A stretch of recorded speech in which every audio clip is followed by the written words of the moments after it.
Stories of Journey to the West, Chapter 66. So Wukong makes this huge journey. He flies all the way to Wudang Mountain, that's in South Champavipa. And choosing Wudang, that feels really significant, doesn't it? Oh, absolutely. The text describes it with such reverence. A great stronghold, a divine peak. You get this vivid picture. Soaring peaks like Furong Peak, special plants like langmai flowers, cranes, phoenixes. It's painted as a truly immortal land. Going there signals Wukong knows he needs top-tier, almost ultimate help. And who's there? The true warrior, also called the god of true martial or the Grand Master. Yeah. His origin is pretty wild, too, born after his mother dreamt of swallowing the sun, pregnant for 14 months. But, okay, fascinating lore aside, why him? Why is the true warrior the one Wukong seeks out in this absolute crisis? Right, that's the crucial part. It's not just that he's powerful, though he definitely is. It's his whole deal, his cosmic role. He gave up being a king to pursue spiritual cultivation, ascended to heaven, got his title True Warrior straight from the Jade Emperor. He's linked with the tortoise and snake forms, and his job essentially is cosmic pest control. He controls all spirits, cuts down demons, like from the beginning of time to the end. Yeah. He's supposed to be the ultimate demon slayer, living up there in his peaceful Taihe palace. If anyone could handle this yellow-browed demon, you'd think it'd be him. So Wukong gets there, explains the whole mess, how desperate things are, and the true warrior, he acknowledges his own track record. He's like, yeah, I subdued evil spirits up north, cut down demons everywhere. He's got the decrees from the Jade Emperor, from the primordial heavenly venerable. He has the authority. But there's a hesitation there, isn't there? The true warrior seems a bit conflicted. He mentions needing a specific heavenly decree, usually, to mobilize his forces. He doesn't want to step on the Jade Emperor's toes by acting without permission. Celestial bureaucracy, even at this level. Could be. Or maybe something else. He also says he doesn't think this particular demon, the one on the path west, is really a great harm in the, grand cosmic sense, which is interesting. Yeah, kind of downplaying the crisis Wukong's facing. Right. But he doesn't just send Wukong away empty-handed. No, he does offer help, but it's specific. He sends two of his main guys, General Tortoise and General Snake, and also the 5 great divine dragons. So, not the true warrior himself, but definitely some heavy hitters. His top lieutenants.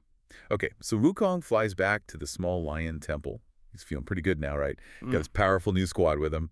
And Yellowbrow, the demon, he's surprised, sees Wukong is back, and with these very unusual-looking companions.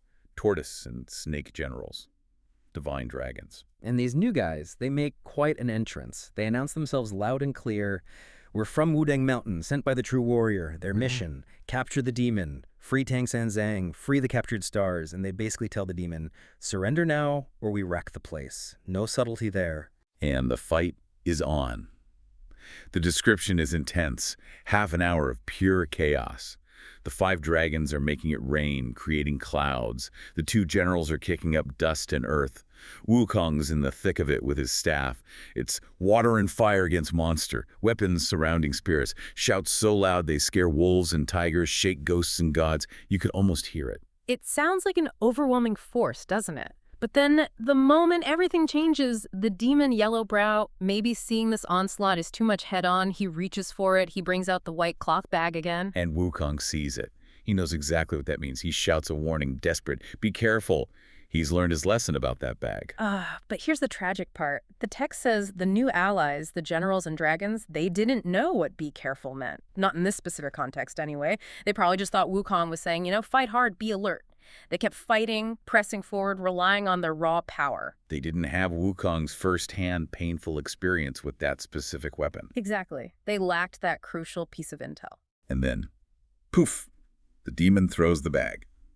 Wukong, knowing the danger, instantly flies up, escapes to the 9 heavens. Smart move. The true warrior's powerful team?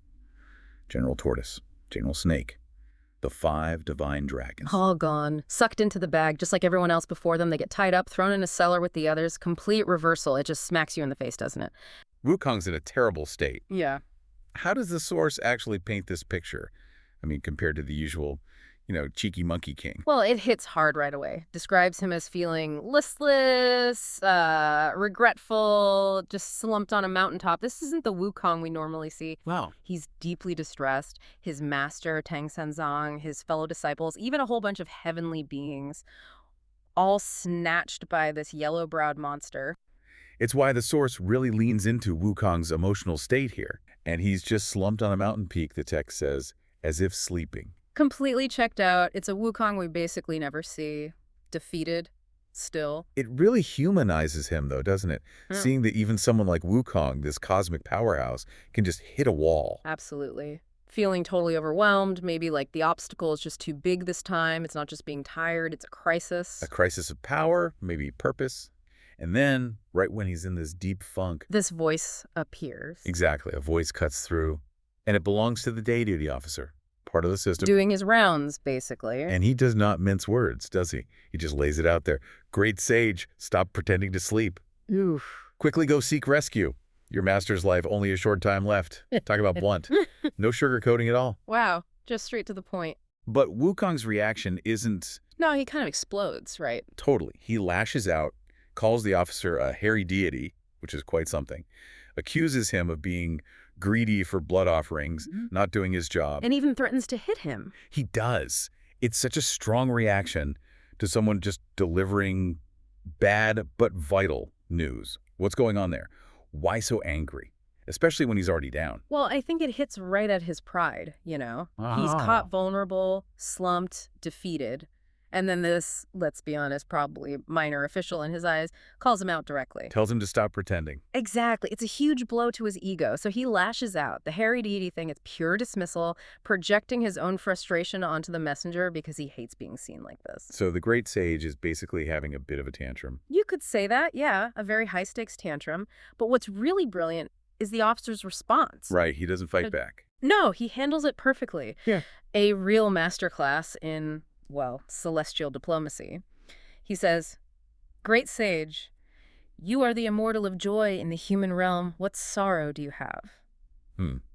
That's quite profound. It is. It's not just calming him down. It's reminding Wukong of who he is. Yeah. His purpose, his divine nature. Your joy, not sorrow. Get up. Without being preachy about it, just stating a fact about him. Precisely. And connecting this little exchange to the bigger picture, Yeah. it really shows how even the strongest figures sometimes need that firm push. Wukong's reaction to this. He's lamenting how powerful this monster is. There's that line where he talks about being ashamed, right? Yes.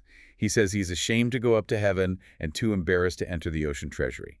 He feels he can't face Guanyin or the Buddha. Because his previous request for help led to those helpers getting captured too. He feels responsible. Exactly. He says, how can I ask for help again? He genuinely believes he's run out of options. No way to ask for help. It's such a human moment, that despair. It really is. But Gong Kao tell Wukong. He explains that he and other gods were under secret orders from a bodhisattva to protect Tang Sanzang. They couldn't just abandon their post. Oh, okay, that makes sense. And he confirms the situation. Tang Sanzang and the disciples, hanging in the palace corridor, grim. Wow. And the others, the gods, the dragons. All the stellar gods, plus the dragon gods, tortoise and snake, imprisoned in a cellar. So Wukong gets the full awful picture. Okay, so bad news, but at least it's clear news. And then Gong Kao offers the crucial suggestion, the new hope. Exactly. He points Wukong towards a new potential ally, the great Saint Goshiwang Bodhisattva, a really powerful figure. Located where, again? At Yui Mountain in Binching, that's modern-day Sishu, down in Nanshan Buzu. And the source stresses this bodhisattva's great magical powers. Right, and didn't he have a specific past victory mentioned? Yes. Crucially, he subdued the Water Mother Empress.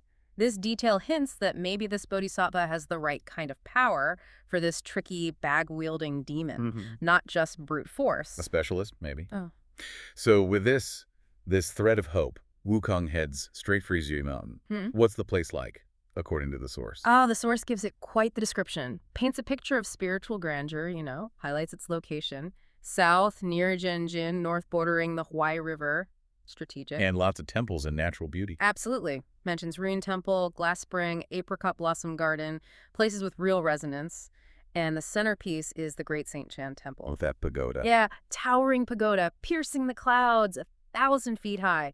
It really sets the stage. This is a place of immense spiritual power. You expect someone formidable here. Which makes the welcome almost Yes. anticlimactic. In a good way.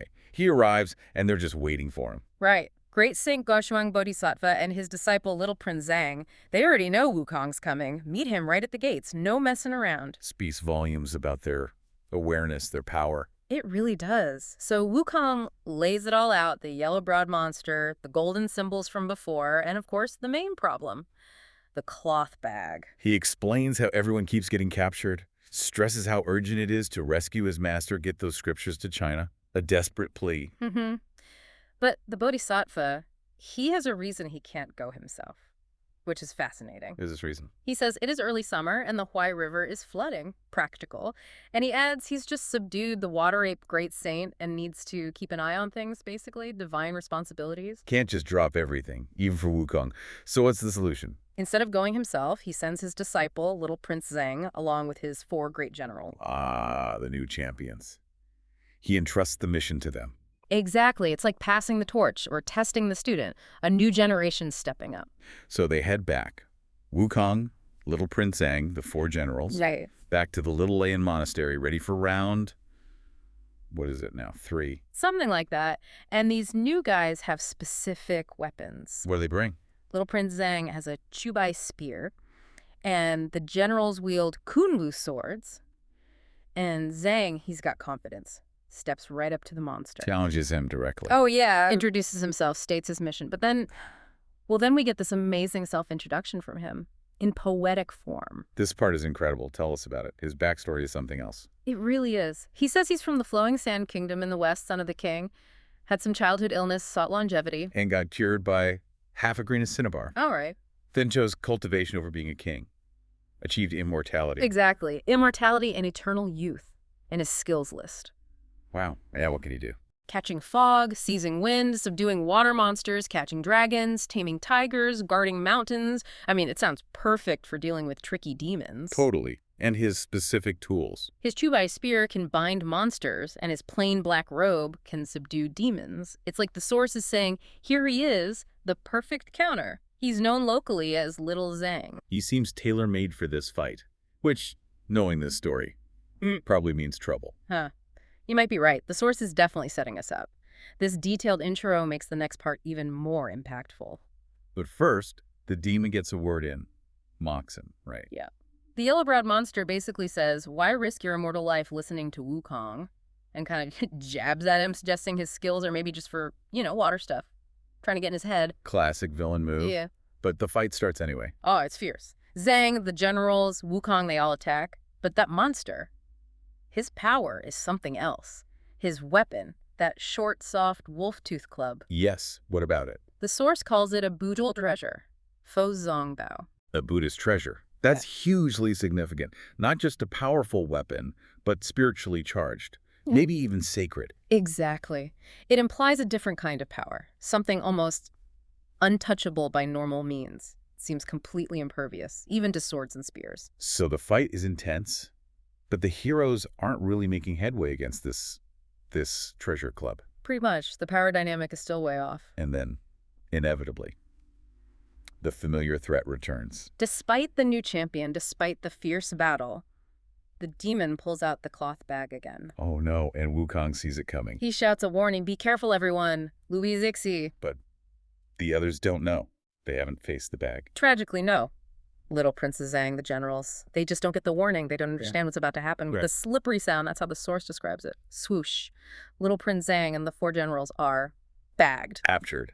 Bagged. Again, after that whole introduction. Yeah. All those powers. Yeah. Just gone. It's almost darkly comic, isn't it? All that build-up, all that potential, neutralized instantly. Only Wukong gets away. Only Wukong. Because he knew. He'd seen it before. He manages to escape, just barely. And the demon. Returns to his fake temple victorious once more, binds the new captives, throws them in the cellar with the others, seals it up tight. Wow. The cycle just repeats.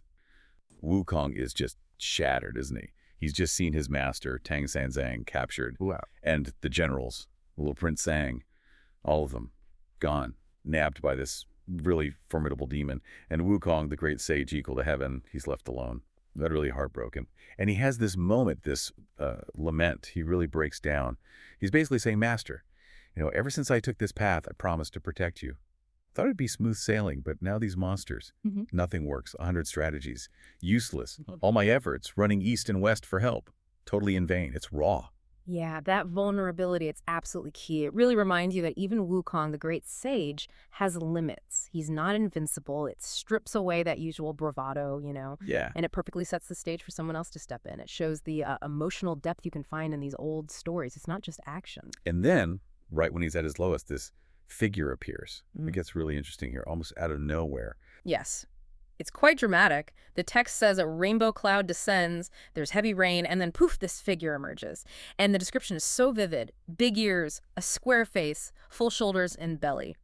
A plump body, a joyful expression, clear eyes. Get the picture. Very distinct. He's called the first venerable one in the Pure Land, basically top tier, and instantly recognizable as Namo Maitreya, the laughing monk. The laughing monk. And Wukong's reaction. That tells you everything, doesn't it? Even being the great sage, he hits the dirt, Yeah. bows low, apologizes profusely for not, getting out of the way fast enough. Exactly. That immediate deference, it speaks volumes about Maitreya's status. You know this is a big deal. Okay, so who is this demon then? The one causing all this chaos? The one who even got the better of Wukong? Right, so Maitreya drops the bombshell. He tells Wukong straight up, the demon is actually my yellow-browed boy who strikes the chime. His attendant? His own attendant, yeah. Apparently, the kid ran off on the third day of the third month while Maitreya was busy at the Yuan-Shi meeting, some important celestial conference. And not only did he run off, he nicked Maitreya's personal treasures. Took his stuff. Took his stuff. And he's been running around falsely pretending to be Buddha, causing absolute mayhem. And that terrifying bag, the Daobao, the one that kept sucking everyone up, even Wukong. That's actually Maitreya's own Huchen bag. It's also called the Renzong bag, or human seed bag. Yeah. Seriously powerful artifact. Wow. And the big scary weapon, the wolf tooth club. Just Maitreya's mallet for hitting the chime. His chime mallet. Yeah. So the demon's power wasn't even his own. Not at all. It's entirely based on these stolen goods. Without them, he's just, well, the yellow-browed boy. So Wukong hears all this, and he's, like you said, understandably, a bit miffed. Yeah. He basically calls Maitreya out, right? Good laughing monk. Seriously, your household management sucks. Huh. Pretty much. He accuses him of letting his attendant run wild with cosmic-level weapons. But Maitreya's response is fascinating. He admits, yeah, my negligence, acknowledges the mistake. Okay, fair enough. But then he widens the lens. He says, look, your master and the disciples, their demonic obstacles aren't finished yet. He says 100 spirits descend to the world, and basically they should suffer. This is part of the journey. Whoa. Yes. So it's not just an accident caused by a runaway attendant. It's like fated suffering. That's the implication. It raises this big question. Is it just negligence, or is this suffering a necessary trial, part of their path, something they have to go through to progress spiritually? That definitely reframes the whole situation. So, okay, Maitreya's here to clean up the mess, but Wukong's got to be thinking, yeah, this demon, even with stolen gear, is tough, and Maitreya seems unarmed. Exactly. Wukong's skeptical. But Maitreya has this incredibly clever, almost roundabout plan. No brute force involved. She explains he's already set something up, a little straw hut and a melon field down by the hill. The plan is all about luring the demon there. Okay, a melon field. How does Wukong fit in? Wukong's job is crucial. He has to go pick a fight with the demon again. Okay. But, and this is the key part he's told specifically, allowed to lose, but not to win. Lose, Wukong has to lose. Deliberately. He needs to lose the fight and then lead the demon, make him chase him right to that melon field. All right, lure him to the melons. Then what? Well, Maitreya explains that all his melons in the field are still unripe, except for one. Wukong's special task is to transform himself into a big, ripe, juicy-looking melon. Get eaten. He's going to let the demon eat him. That's the plan. The demon will get hungry, see the one ripe melon Wukong and Maitreya will offer it to him. Once Wukong's inside, bam! He causes absolute chaos, tumbling around, kicking, punching, whatever monkey kings do inside a demon's stomach. Right, create a massive internal distraction. Exactly. While the demon's completely preoccupied with the world's worst indigestion, Maitreya can sneak in, grab his Huxian bag back, and nab the boy. It's ingenious and kind of hilarious. But Wukong, being Wukong, he has questions, right? Practical one. Oh, yeah. Two big ones immediately pop into his head. First, okay, I turn into a melon. How are you, Maitreya, going to know which melon is me in a whole field? Good question. And second, maybe more importantly, why would this demon who normally just sucks me into his bag instantly suddenly decide to chase me all the way to some random melon field? It doesn't fit his usual strategy. Right. The bag is his go-to move. Why change now? Maitreya handles the first concern easily. Total confidence. He just says, I am the venerable one who governs the world with high wisdom eyes. How could I not recognize you? Okay, fair. He's Maitreya. No matter what you transform into, I will know. Basically, don't worry. My divine vision sees through disguises. It reassures Wukong. But that second question is the real puzzle. The luring part. How does that work? Ugh. This is where the subtle magic comes in. It's really unique. Maitreya tells Wukong, hold out your left hand. Then Maitreya dips his right index finger in divine water from his mouth and writes a character on Wukong's palm, the character Jin, which means like prohibition, restraint, a binding spell. A magic character on his hand, and then... Simple instruction. Clench your fist tight.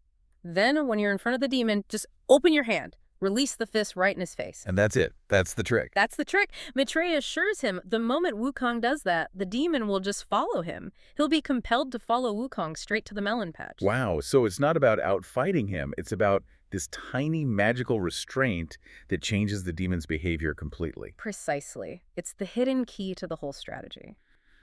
The Sun Wukong returning to face the Demon King, and he's all alone. Yeah, which is kind of surprising, right? You'd expect backup. Definitely. It's just him standing there. So what's the demon's first reaction, seeing Wukong by himself like that? Well, the Demon King, he can barely, contain his contempt. He just dismisses Wukong completely. Really? Oh, yeah. Yeah. He genuinely believes Wukong is, the text says, basically out of options and exhausted. Okay. And right. nowhere left to ask for help. He figures Wukong is definitely coming to his doom. Wow. Pure arrogance. Total overconfidence. And it's absolutely key, It sets the stage for everything that follows. Classic villain mistake. Right. Underestimating the hero, he's so sure of himself. The demon even starts mocking Wukong, right? For fighting with one hand. He does. He agrees to a real fight without his magic treasures, specifically his Ahuchin bag. Which is like his ultimate weapon, right? Pretty much. So agreeing not to use it, thinking he's being all honorable. Little does he know that closed fist isn't weakness at all. The Sun Wukong releases his hand directly in front of the demon. Exactly. That's the trigger. That's what activates the whole thing. And it highlights the theme you see a lot in Journey to the West. All thanks to that little character on Wukong's palm. So the demon thinks he's setting fair terms, but he's already been, magically handicapped. Completely. He doesn't stand a chance on these terms. So Wukong releases his fist. The character takes effect. What happens to the demon then? Immediately. Boom. Instantly, he's restricted. He literally can't even think about retreating. Can't retreat. Nope. And critically, he can't use his bag. He's stuck just using his physical weapon, the duo, his wolf-tooth club. Wow. So he's forced into this close combat fight he wasn't really prepared for mentally or magically. Exactly. It's an immediate crippling disadvantage. And the best part is, he's totally clueless about why.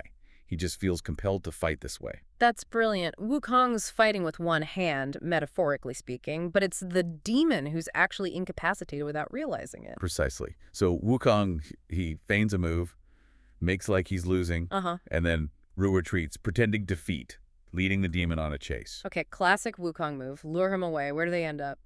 Right into a melon field. Seriously. A melon field. And this is where Wukong's quick as a flash. He does a roll and transforms into a big melon. A big, ripe melon. The text even says it's light and sweet. He turns into a melon. That's just peak Wukong. Isn't it? And then, right on cue, Maitreya appears. But he's disguised as a Sioux. A melon farmer. Of course he is. Comes out of a little Sioux, a thatched hut nearby. The demon chasing Wukong. He's thirsty now. Naturally. And asks the farmer for a ripe melon. And Maitreya, using both hands, very politely, hands in the Wukong melon, gives him the melon that is actually Sun Wukong. Oh my goodness. Does the demon suspect anything? Not a thing. The text says he doesn't investigate the situation at all. He just opens his mouth and bites. He literally bit off more than he could chew. Literally.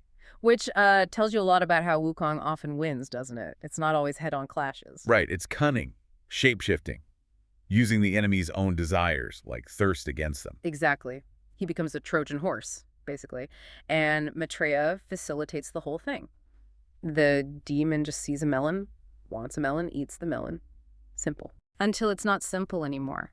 So Wukong is now inside the demon. What's the plan? Okay, this is where it gets messy. Wukong seizes the moment, rolls and drills into the throat. Ugh. Yep, straight down. And once he's inside, Wukong just lets loose. He starts Manipulating limbs to scratch intestines and cut the belly. Oh, that's gruesome. It is. And he's doing tumbles and handstands or cartwheels. Just chaos inside. The text says, basically letting him wreak havoc inside. Just total internal demolition. Utterly humiliating and, you can imagine, excruciatingly painful. An internal assault like no other. Yeah, I can only imagine.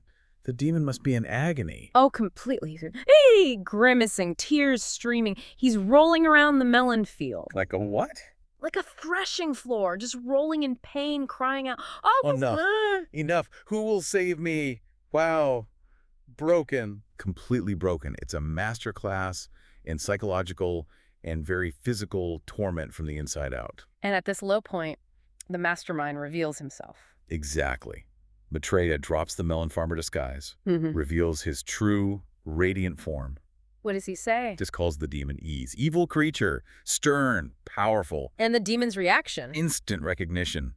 He immediately kneels, clutching his stomach, begging for mercy. Understandable. And Maitreya then confiscates the demon's gear, the Hoshin bag and his percussion hammer, completely disarmed. Okay, so demon down, helper revealed. But Wukong, he's still inside, right? Is he done? Not quite. Even with Maitreya there and the demon begging, Wukong is apparently still randomly digging and pounding. Yeah, with a left punch, a right kick. He's really driving the point home. He wants to make sure this lesson really sticks. Seems like it. Maitreya has to tell him to stop again. Okay, no.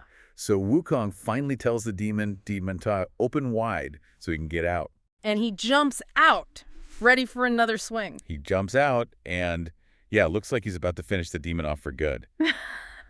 But Maitreya acts fast. How so? He quickly scoops the demon up and puts him right into that confiscated Hushin bag.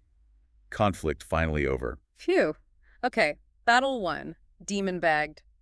Now for the cleanup. Right. Gotta restore order. Maitreya questions the now captured demon about the other stolen item, the Jor, the golden symbols. What's the demon's excuse? Oh, he blames Wukong, of course. Says Wukong broke them, and reveals that Maitreya, the broken gold pieces, are back at the lair on the Temple Lotus platform. So they have to go back to the demon's lair. Yep. Maitreya and Wukong head back. They find the Angay. The mountain gate is tightly shut. How do they get in? Maitreya just uses a pointer from his hammer, opens it right up. Easy peasy for a Buddha. And inside, is it empty? No. Inside, the Joryadu, the little demons, are trying to scatter, trying to flee now that their boss is gone. And Wukong's reaction? Predictable Wukong. Sees one, hits one, just mops the floor with them. How many? Kills about 500 to 700 minor demons. Wow. Thorough. Very. And as they die, they revert to their true forms. Shide, mountain spirits, tree monsters, and beast demons, bird devils. A real cleansing of the place. Then the symbols. Right. Maitreya gathers up the broken gold fragments. He breathes immortal ki on them, recites an incantation. And just like that, the burst share are restored. A complete pair again. Magic. Incredible. Divine restoration. Then Maitreya's job is done. He departs for the Western Paradise, Sukhavati. Okay, so Maitreya leaves. What about the others? Tripitaka, Pigsy, Sandy. Wukong goes and frees them. They're safe now. And Pigsy, naturally. Food. Food. He's been locked up and starving. He immediately finds half a pot of the demon's prepared lunch. And eats it all. Well, he eats a good chunk before sharing with the others. Classic Pigsy. Always thinking of his stomach first. You gotta love him. So Wukong then explains everything to Tung Sanzang.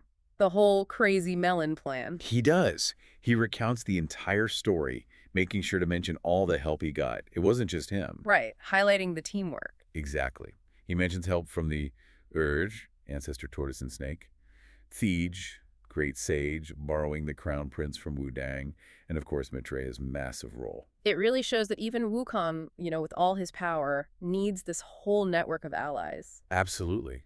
It's a collaborative quest. Tung Sanzang is incredibly grateful, naturally, and then asks about the other gods who were captured. Oh yeah, the ones the demon imprisoned earlier. Where are they? Wukong knows the Aegyo, Daejudi Gunskao. told him earlier they were in the cellar. So Wukong and Pigsy go open the cellar and free all the imprisoned deities. More thank yous, I imagine. Oh, yes. Tansanzan bows deeply in thanks to all the rescued gods. Everyone's safe, everything's accounted for. So, putting everything back in order now, sending everyone home. That's the next step. Wukong very systematically sends all the divine helpers back where they belong. Like who? The 5 dragons and 2 generals back to Wudang Mountain, the little Prince Xing and his 4 generals to Binxing. The 28 constellations go back to heaven, and the GD, Garen Guardians, return to their own realms. Order restored. Okay, allies thanked and dismissed. Time to rest. Yes, the group rests up, feeds the white horse, can't forget the horse, and gets ready to leave the next morning. But there's one last thing they do, isn't there, before they actually leave? There is. A final, very significant act. They set fire to the entire demon lair. Everything. Everything. The treasure building, the precious throne, the high pavilion, the lecture hall, all completely burned to ashes. Wow, scorched earth. Why, that seems intense. It's symbolic. It's not just about destruction. The text says it signifies this dong. Which means Escaping the danger without worries or attachments, eliminating calamities and obstacles, and truly continuing their journey unencumbered body and soul.